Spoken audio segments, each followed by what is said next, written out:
and my sister-in-law. So everybody in the band got a chance to say goodbye and to tell him that they loved him. And he said, I have to go. I'll be there waiting on you when you get there. And of course, you know, we all just fell all to pieces. And it was the last time I heard his voice. And we made it back to Vicksburg we pulled into the church parking lot right at 6 o'clock. And my brain is thinking, you know, I'm praying and I'm praying and I'm praying, and I know that they're taking my son. They're going to walk him down an aisle and they're going to put him in a room on a stretcher. And they're going to strap him down. And they're going to put needles in his arms. And they're going to inject him with poison. And they're going to kill him. And not the first one of them in the room is going to give a damn that they took the life of a good, innocent man. And they made the rest of his family victims in the name of what they call legal murder. And at some point, somebody has to say, this is enough, and we have to stop doing this to families. They have to consider other families. And until Mississippi recognizes that they are broken, that the system is broken, and stops doing this, then there's no real justice in this world. And I intend to do exactly what Matt asked me to do. I intend to fight to stop it. And I don't know that I'll be able to do that, but I'm going to try. You already are.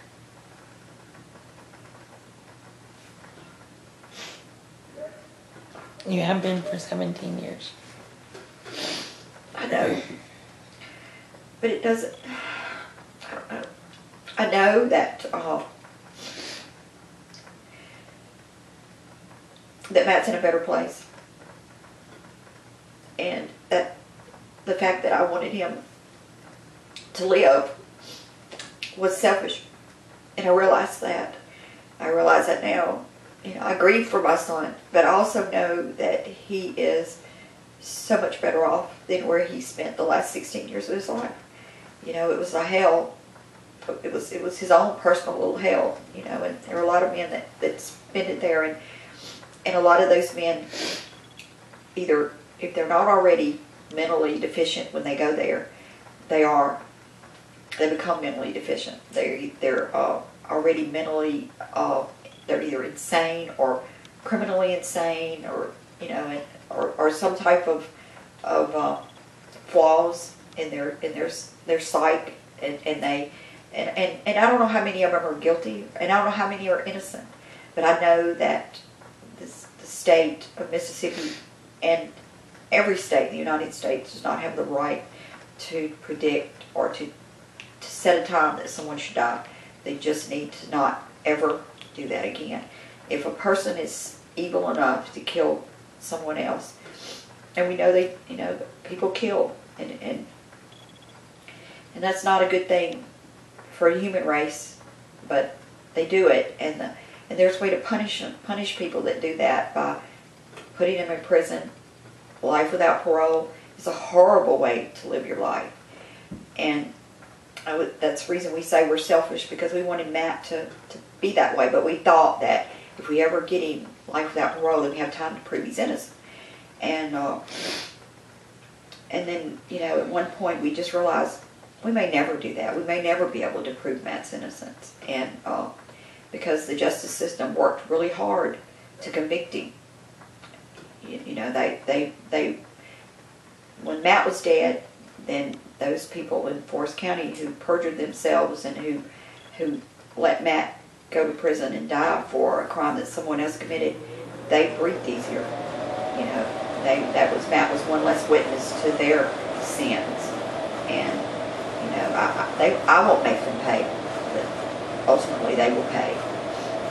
You know, there'll be a time where they have to answer for those sins, and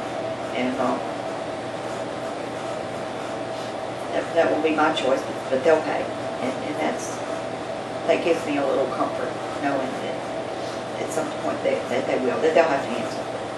And but if I were to wish bad things on those men, who I'm sure have families, then I'm wishing bad things on their families. And so I don't think that's my right to wish things on other families. So Matt said you have to forgive everybody, he did. even the people involved. I mean, all the, think about all the file clerks, all the assistant attorneys, all the paralegals, all the people that contributed. Exactly. It's a machine. That's right. It is a well-honed And killing machine. And they may justify it to themselves every night when they go home that they are protecting the world and that that's their right, is because they wear the badge and they're the judge, and that they can do that. But it takes its toll on you. I mean, not like it does you and I think, in terms of grief or loss, but cops have higher suicide rates, they have higher alcoholism rates. Bad karma gets you every time. doesn't make me feel any better. No, I know. Because, Matt said forgive. And he said forgive everybody. Right. So, like I said, that night,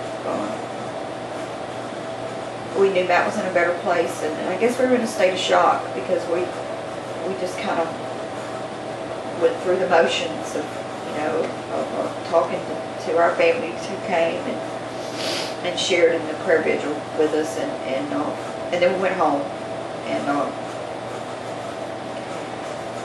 the next day we had to deal with following Matt's wishes and truly well actually we did get to go see Matt that night.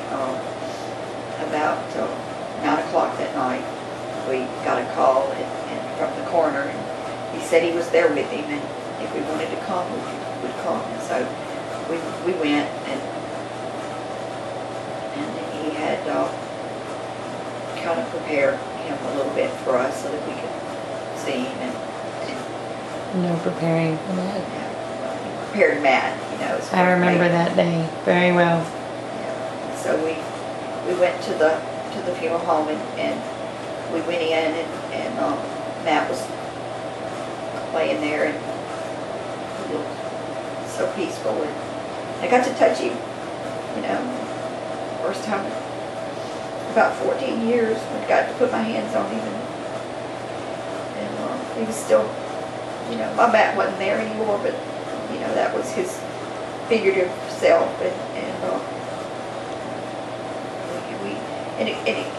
I felt better being able to see him, and I knew that he wasn't behind bars anymore, and we all agreed he was free, and which is what we prayed for all these years, that Matt would be free, and now he was free.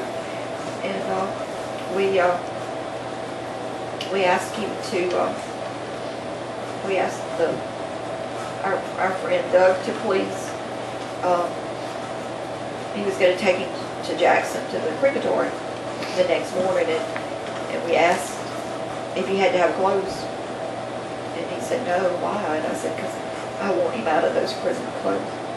I said, I can't stand another minute of him being in something like that. So he said, I'll take care of it for you. And Trey said, I want to bring you something to put on. So I said, okay. He was pretty amicable about whatever we wanted to do. I'm going to accommodate you, and he did. And so the next morning we got up and we found him some blue jeans that belonged to one of the brothers. I think maybe Paul Michael or somebody. That wasn't really very big. He wasn't tall as Paul Michael, but he was, not very big. And so we found him some blue jeans, and Trey and Caretha made a special trip to go to a friend's house to get Matt a Matt Kinson t-shirt, because he was a big NASCAR fan, and he and Caretha kind of debated about who had the best driver, and so they got him a t-shirt and gave it to the funeral home, and they changed his clothes for us, and we got to go see him in something different. So for the first time in since 1996 or 1995, we saw him in something different. We saw him in a pair of blue jeans and a t-shirt, and that was good, And so he wanted to be cremated, and so that's what we did.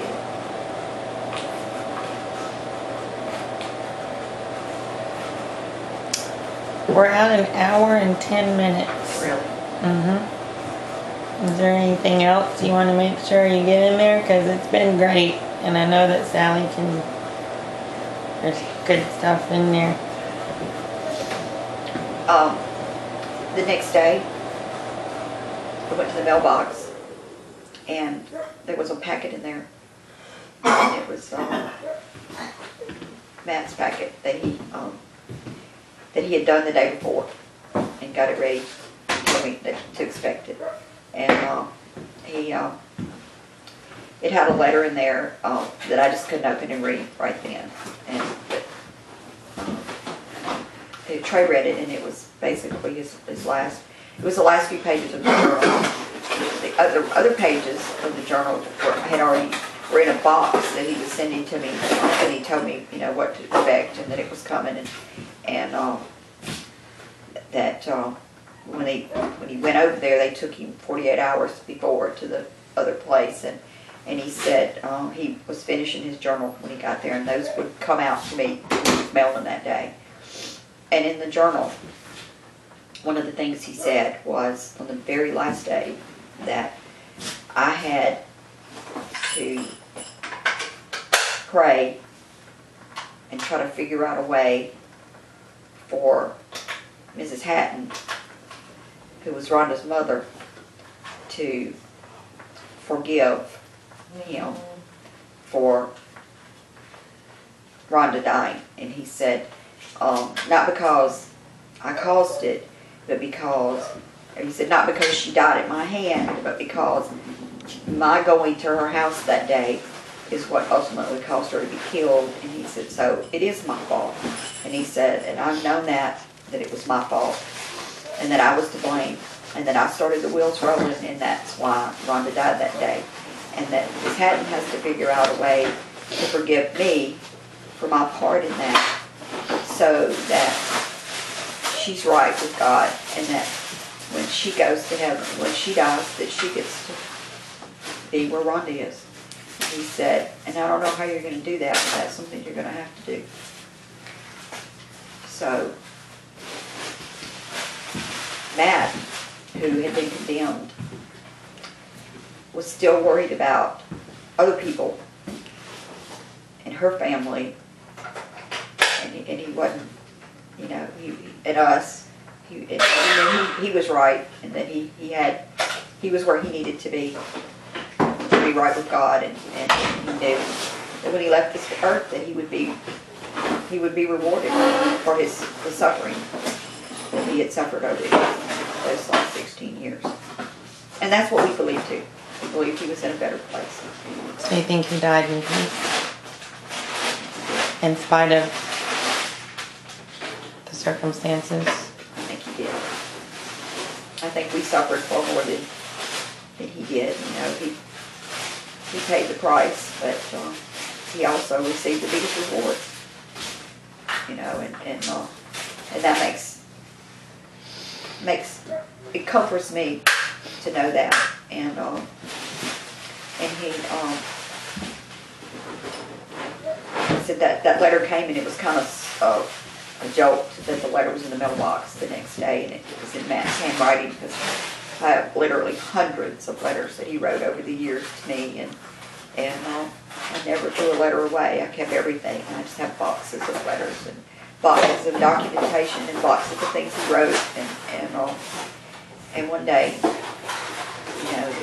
it'll be a book, and people can read about the man that Matt was, and how wise he was, in spite of the fact that he was that he was in prison. He touched a lot of lives, and people labeled him a murderer, but he was also he was a man he was a good man who believed there were good in people, and he tried to see that good in people, and he tried to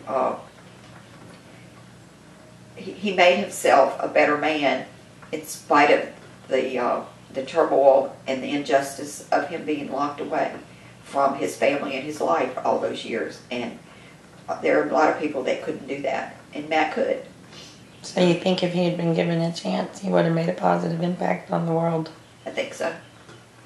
I think so. I know he made a positive impact on a lot of people who didn't really know him, but people he either corresponded with or people who read about him on his Facebook page that we did, or people who he wrote to, or people that wrote to him, and he formed a lot of friendships and a lot of communication in his time that he was there, and he just changed a lot of life for a lot of people. I know he changed mine, and for that I'm proud. So I'm going to stop us there.